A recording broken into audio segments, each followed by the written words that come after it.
much, Matt, and welcome to the audience. Now, I want to cover the broad outlines of what the research and the effects of pornography already show.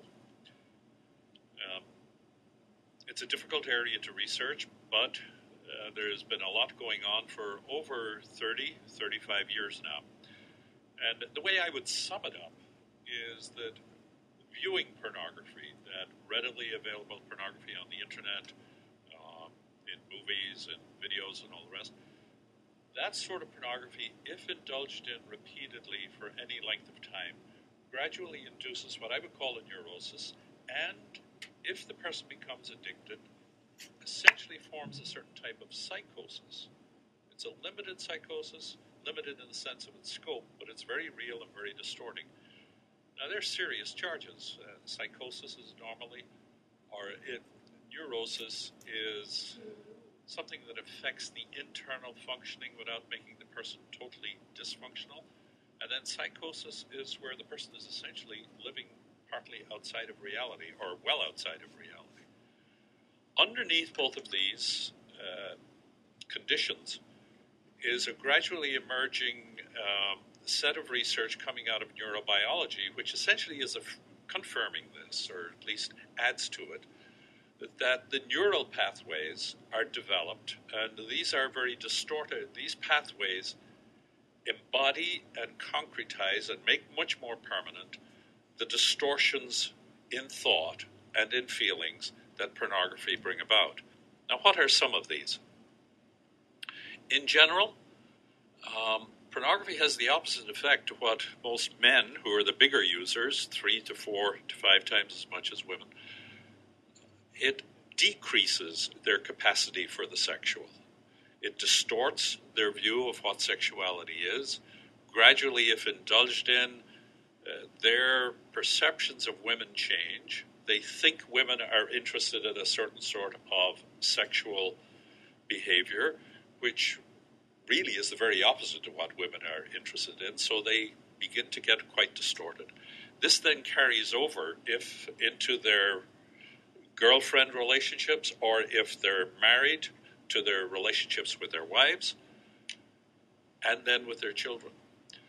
Decreasing their capacity for the sexual. If they're married, their interest in their wife wanes, and the wife very quickly picks that up.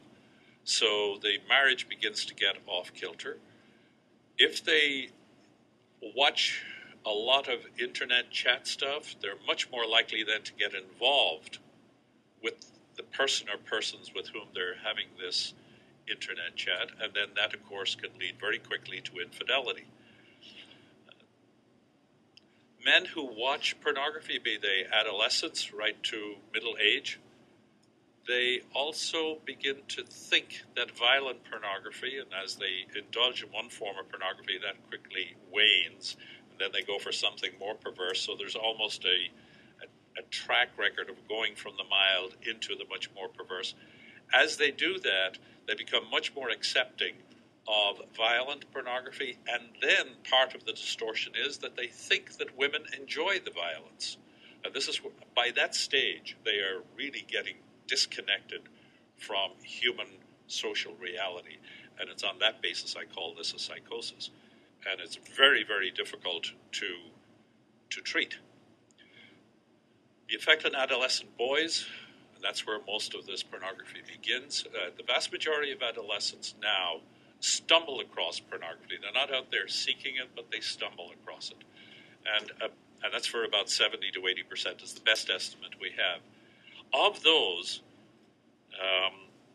over about 40 to 50% are so ashamed of it they don't report it to their parents. They suppress that. But then they are much, much more likely to go ahead afterwards and then seek it out. In the beginning, pornography causes shame, and most of these things in pornography and in the sexual perversions are kept hidden because people are very ashamed of bringing them out. It's a natural reaction. Adolescent boys would be shamed, keep it hidden, but then indulge, and then gradually they're onto this track that we've talked about. The effect on children if children see their father, for instance, involved in pornography quite a bit, that has an awful effect on them. They're stressed, they're distressed. The effect then on the family relations is quite distorting. And pornography is now becoming one of the main contributors to divorce. We don't have very good research on that. The one opportunity study among divorce lawyers at the American Bar Association, the lawyers who are involved in divorce, they reported that over 60% or around 60% of divorces are now triggered mainly by pornography or pornography-induced behaviors. That's a huge impact. The effect on women is much the same. They become desensitized. Women are much, much less likely, about a third seems to be the rule of thumb, to indulge in pornography. It has its desensitizing effect, and they in turn are going to view violent pornography as being less bad on them and on others.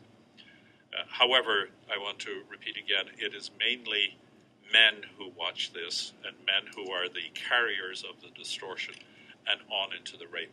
We'll hear there are others who are expert here on child pornography and its effects, but overall, pornography is a great harm to the individual, to the couple, to marriage, and to family. And these harms are now getting to epidemic levels, and it is the role of government to be the protector of the innocent. The laws are on the books. We need this protection. Families need it, men need it, children need it, women need it, wives need it. The whole nation needs it. Thanks very much.